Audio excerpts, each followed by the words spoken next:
la première. L'amour est un oiseau rebelle que nul ne peut apprivoiser. Et c'est bien en vain qu'on l'appelle, s'il lui convient de refuser. Le parcours de Marie-Laure est exemplaire pour bien des Guyanais. Après des études à Paris, elle a conquis les plus belles scènes lyriques de France. Décrochant de nombreux prix, elle est la révélation artistique lyrique de l'Adami. Sa victoire de la musique classique en 2021 lui offre un rayonnement nouveau. Et c'est ainsi qu'en 2023, elle est invitée à chanter la Marseillaise au Grand Concert de Paris, au pied de la Tour Eiffel.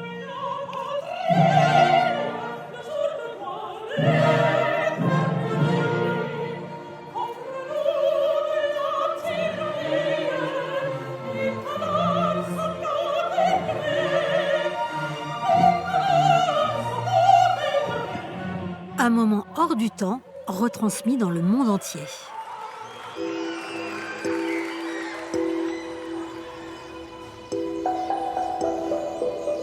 Quand Marie-Laure est en Guyane, elle revient toujours aux sources.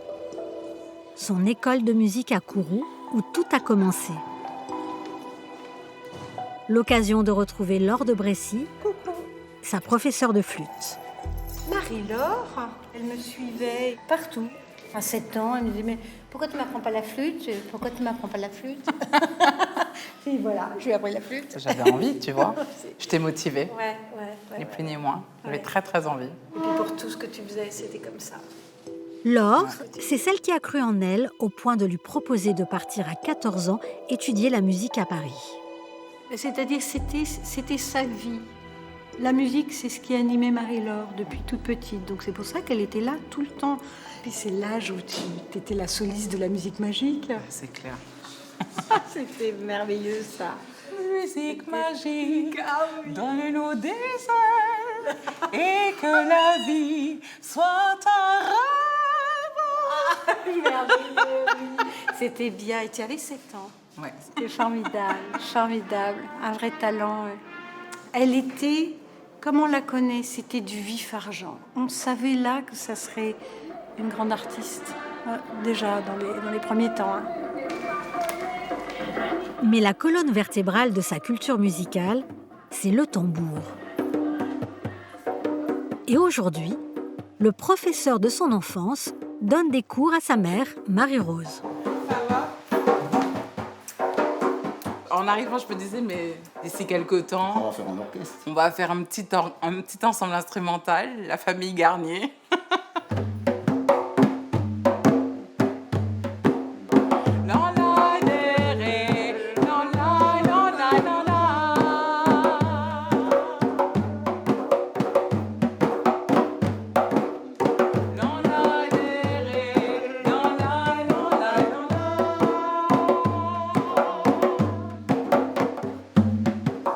Elle était comment, Marie-Laure, quand elle prenait des cours avec vous?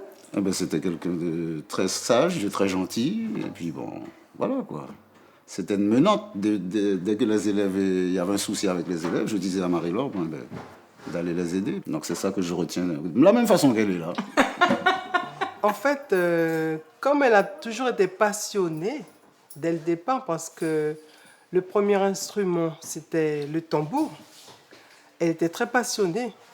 Elle avait déjà une belle voix qui portait déjà bien, puisque je crois qu'elle était la leader, parce que c'est elle qui chantait tout le temps.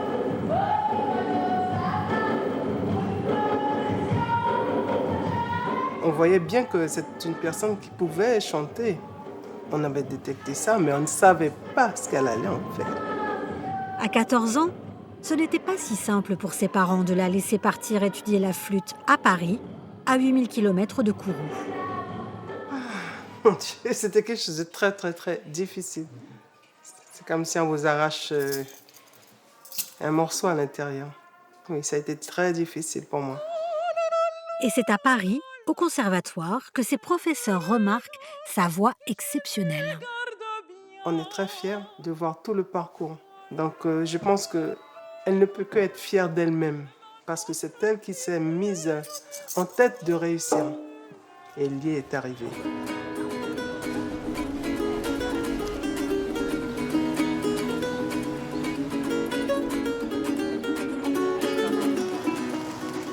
t'avais tout trouvé pour ta tenue? Écoute, j'ai ma robe rouge et ma robe en madras. Cool. Mais j'aimerais bien aller regarder en ville si je trouve pas quelque chose de différent. Ce serait drôle, une Carmen en short. Carrément. On est moderne ou on n'est pas? Pour Marie-Laure, cette prise de rôle est aussi l'occasion de transmettre son expérience de cantatrice à de belles voix en devenir. Même chanson, même refrain.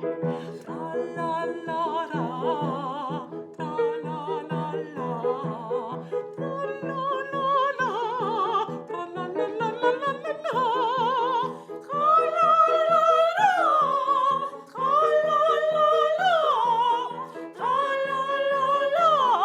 tra-la-la-la,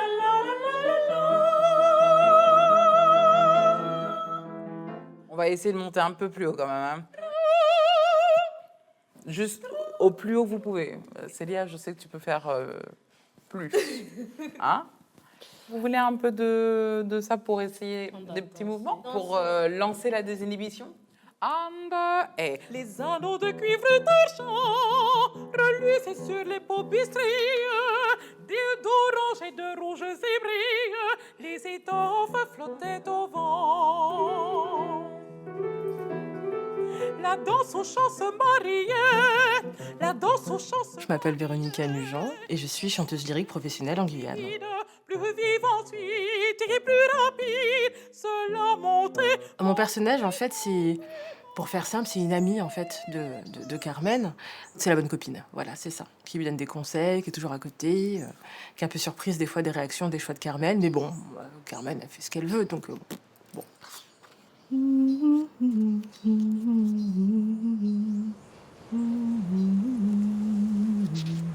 Véronica est comme Marie-Laure, chanteuse lyrique. La différence, c'est qu'elle n'est pas partie à Paris. Elle a commencé sa carrière en Guyane. Et comme Marie-Laure, elle a participé au concours Voix des Outre-mer. Un concours qui détecte les talents et les accompagne dans leurs premiers pas professionnels. Voilà, j'ai vécu quelque chose qui m'a marquée et qui, quelque part, a déclenché en fait la vie que j'ai maintenant.